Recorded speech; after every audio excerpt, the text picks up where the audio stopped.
Assalamualaikum warahmatullahi wabarakatuh. Apa kabar pemirsa Banjar TV? Lintas Banoa Sepekan minggu ini kembali hadir ke hadapan Anda. Hari ini edisi Minggu 11 Maret 2023. Serangkaian berita terpilih selama sepekan kami sajikan selama 1 jam ke depan.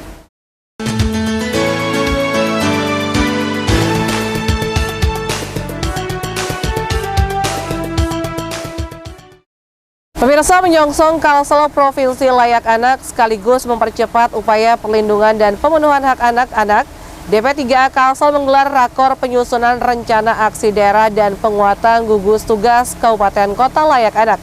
Sementara itu dari 13 kabupaten kota di Kalsel diketahui hanya Kabupaten Kota Baru yang belum mendapat predikat Kota Layak Anak.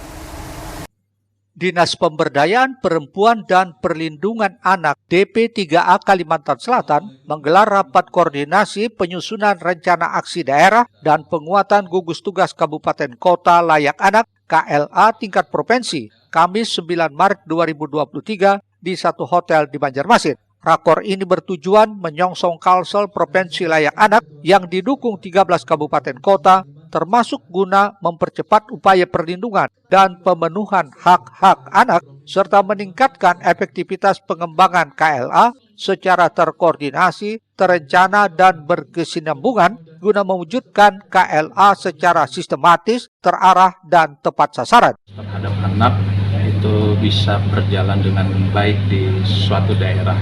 Makanya kita dengan segenap lintas SKPD dan seluruh instansi vertikal di Provinsi Kalimantan Selatan mencoba menyusun rencana aksi disesuaikan dengan tupoksi masing-masing instansi yang bersinggungan dalam rangka pemenuhan hak dan perlindungan khusus terhadap anak.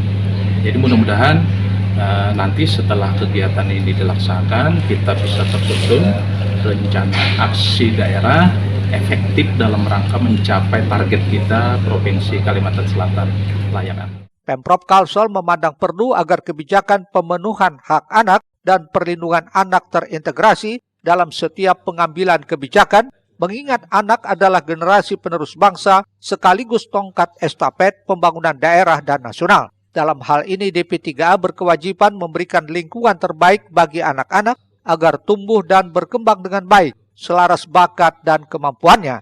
Saat ini berbagai upaya telah dilakukan pemerintah pusat dan daerah terkait pemenuhan hak anak. Namun masih banyak pekerjaan yang harus dilakukan demi terwujudnya generasi berkualitas di masa yang akan datang. Murtasiah, Banjar TV.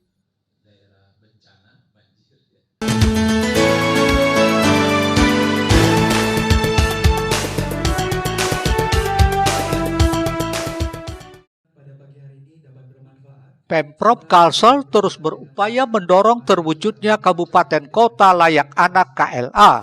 Namun saat ini masih terdapat satu wilayah yang belum menerima predikat tersebut, yakni Kabupaten Kota Baru. Belum didapatkannya predikat tersebut bagi Kabupaten Kota Baru disebabkan beberapa faktor yang memang belum terpenuhi. Ini seperti disampaikan Kabid Bidang Pemenuhan Anak DP3A Kalsel, Andrian Anwari, usai kegiatan rakor beberapa waktu lalu. Karena itu pihaknya terus menjalin komunikasi dan koordinasi untuk secara bersama-sama bisa mewujudkan kota layak anak di Kabupaten Kota Baru tersebut. Sejak 5 tahun kebelakang ini kita melakukan apa yang disebut dengan sosialisasi, advokasi, dan pendampingan. Nah, memang kami tidak bisa fokus ke seluruh kabupaten kota, namun ada beberapa kabupaten kota yang bisa menjadi target. Gitu. Kabupaten Kota Baru, insya Allah sejak tahun kemarin kita upayakan untuk dilakukan pendampingan. Begitu juga tahun ini, insya Allah dalam bulan-bulan ini nanti kita akan ke sana bersama-sama dengan tim itu untuk melakukan penguatan. Sementara itu Lutfi Saifuddin yang duduk di Komisi 4 DPRD Kalsel saat menjadi narasumber berharap semua pihak bisa menyamaratakan persepsi agar instansi pengampu yakni Dinas Pemberdayaan Perempuan dan Perlindungan Anak DP3A Kalsel dapat merumuskan serta dapat memecahkan bersama apa masalah yang terjadi hingga wilayah ini tidak bisa menyandang predikat Kota Layak Anak KLA. Kami mengharapkan juga ada komunikasi ya di antar kabupaten dan juga provinsi, sehingga kota baru yang sedikit agak memberatkan angka indeks pembangunan anak ini ya tentu harus kita dukung semua kabupaten kota dan juga provinsi. Jangan hanya mungkin kita bebankan kepada pemerintah kota baru ya, tentu ini perlu kerjasama dan bantuan dari pihak-pihak lain. Lutfi juga berpesan agar gugus tugas KLA bisa mendorong seluruh kebijakan terkait anak ke dalam seluruh unsur perencanaan pembangunan dan harus dikawal pelaksanaannya. Murtasyah, Banjar TV. Selanjutnya, DPRD Banjarmasin meminta kepada pemerintah Kota Banjarmasin untuk bisa menambah ruang terbuka hijau, termasuk memaksimalkan pengelolaan sampah di Kota Banjarmasin. Sementara itu, guna meraih kembali adipura, Dinas Lingkungan Hidup juga diminta lebih greget dalam melakukan kebersihan. DPRD Banjarmasin melalui Komisi 3 meminta Pemko menambah ruang terbuka hijau RTH, termasuk memaksimalkan pengelolaan persampahan mulai dari TPS hingga TPA. Ketua Komisi 3 Hilya Aulia juga mendukung gerakan masyarakat Baba Basah Bawah Barumahan Babarasi Sampah untuk terus digalakkan, mengingat Banjarmasin merupakan daerah rawa dan sungai yang banyak sampah di kolong rumah. Berharap target membersihkan 10.000 kolong rumah warga dalam tahun ini akan berhasil. Agar itu lebih ditekankan lagi, karena memang daerah kita ini adalah daerah rawa, karena kalau itu kan juga berhubungan juga dengan kalau mereka banyak sampah-sampah di kolong-kolong rumah itu, kemudian hujan, kemudian air pasang sehingga buntu, sehingga itulah yang menyebabkan banjir. Nah sekarang katanya itu sudah jalan ke masyarakat yang Baba Basah itu katanya mereka konsepnya 100.000 rumah dalam setahun. Nah mudah-mudahan ini berhasil apa yang telah dikerjakan oleh DLH ini. Hilya memastikan akan terus melakukan pengawasan terhadap program atau upaya yang dilaksanakan dalam rangka mengembalikan Piala Adipura, di samping mengingatkan untuk tidak banyak membuat kegiatan seremoni atau tentatif. Risna, Banjar TV.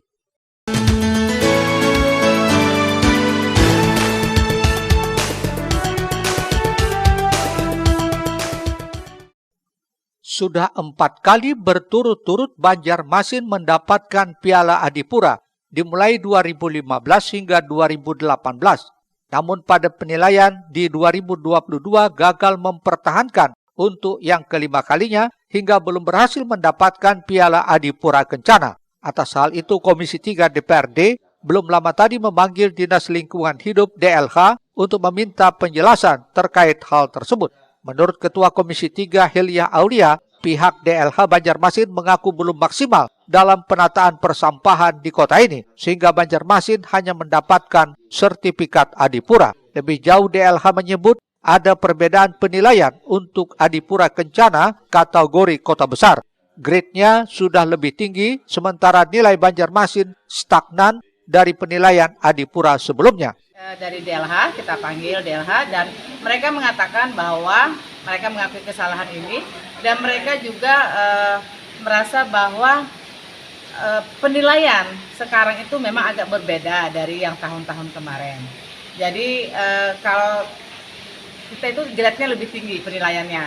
Nah, karena nilai kita itu katanya stagnan, itu tanggapan dari DLH sendiri. Nah, kita tadi berdiskusi mencari solusi, ada berbagai macam dari teman-teman komisi yang memberikan saran bagaimana agar kita tidak tahun depan tetap mendapatkan Adipura, dan memang benar-benar bahwa kota Banjarmasin ini yang dianggap orang kotor, yang dianggap orang semrawut itu tidak lagi, karena sesuai dengan visi misi wali kota bahwa Banjarmasin adalah kota yang beriman, barasih wan nyaman. Karena itu, Hilyah pun meminta DLH lebih greget dalam action kebersihan untuk kembali meraih Adipura. Di samping juga harus bisa menumbuhkan kesadaran masyarakat supaya tidak membuang sampah sembarangan.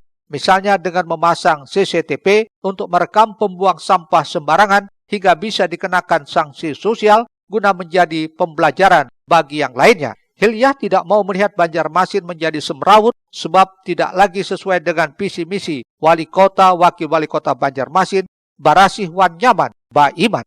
Murtasiah, Banjar TV. Kita beralih ke informasi lainnya. Pemirsa, Badan Narkotika Nasional Provinsi Kalsel ikuti kegiatan pemecahan rekor muri melalui Gema War on Drugs, yakni menyanyikan lagu Mars BNN yang digelar BNN RI melalui virtual Zoom di Aula Perpustakaan Kalsel, Jalan Kilometer 6 Banjarmasin.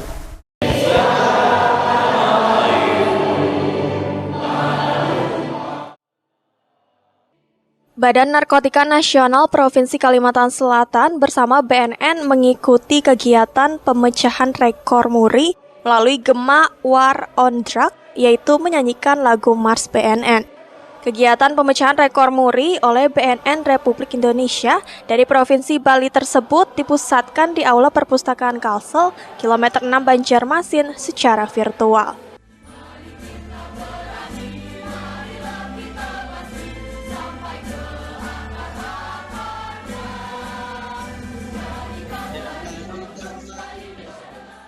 Selain dihadiri langsung oleh Kepala BNNP Kalimantan Selatan, Brigjen Pol Wisnu Andayana beserta jajarannya, juga hadir para ASN, TNI, Polri, mahasiswa serta pelajar di Kalimantan Selatan.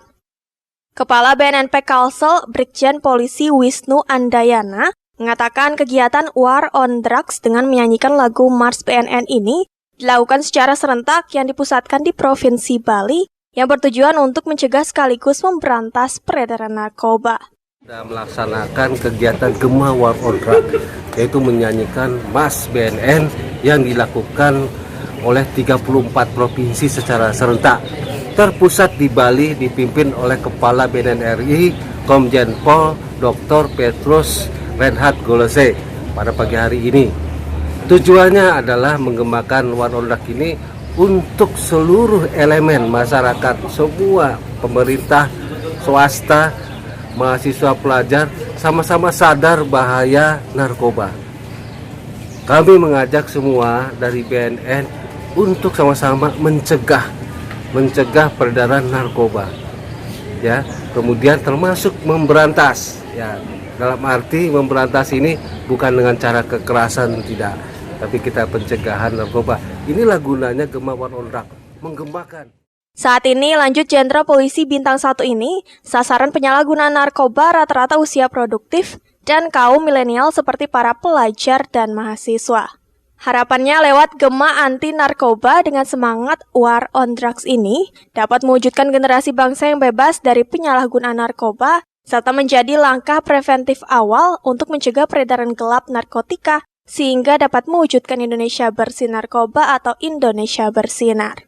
Muhail, Sidi, Banjar TV.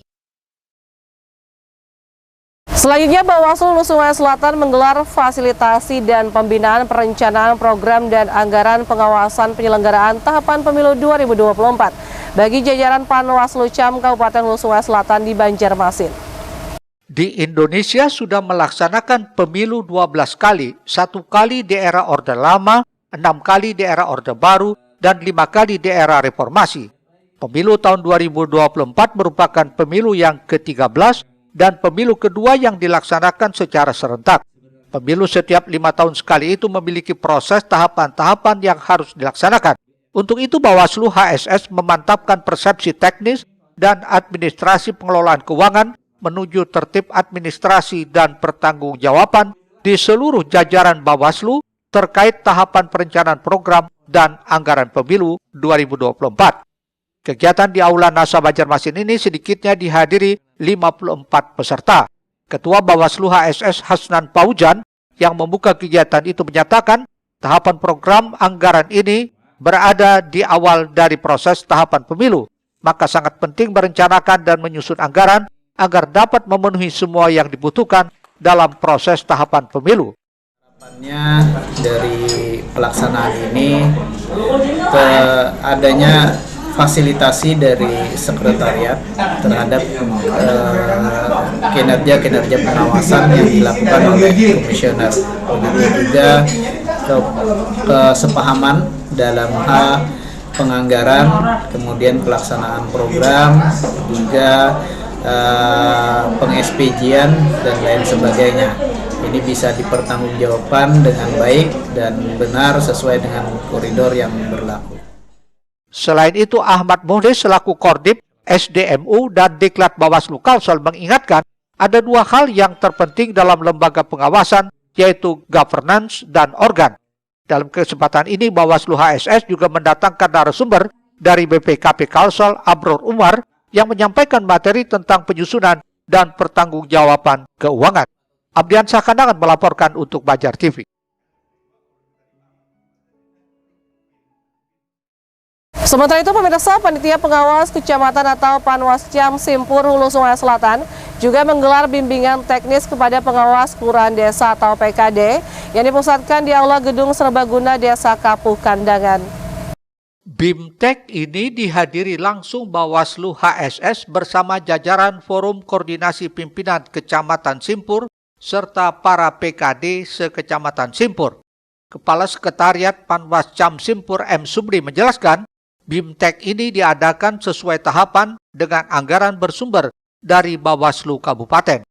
Ketua Panwaslu Kecamatan Simpur Abdiansyah berharap kepada para PKD agar bisa menjalankan tugasnya dengan baik dan profesional.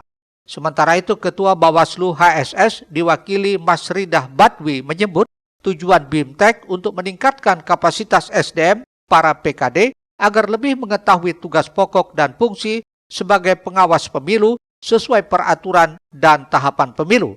Mas Ridah berharap PKD mampu meningkatkan partisipasi masyarakat melalui pengawasan partisipatif. Ini penting agar nantinya tercipta kerjasama dan kesadaran masyarakat dalam mengawasi pemilu secara bersama-sama untuk menjadikan pemilu berkualitas. PKD juga diminta melakukan koordinasi dengan PPS, Panwascam, tokoh agama, tokoh masyarakat, serta tokoh pemuda di wilayahnya agar terjalin komunikasi dan kerjasama yang baik. Di akhir acara pembukaan secara simbolis diserahkan atribut PKD berupa topi, rompi, dan ID card kepada perwakilan PKD di Kecamatan Simpur.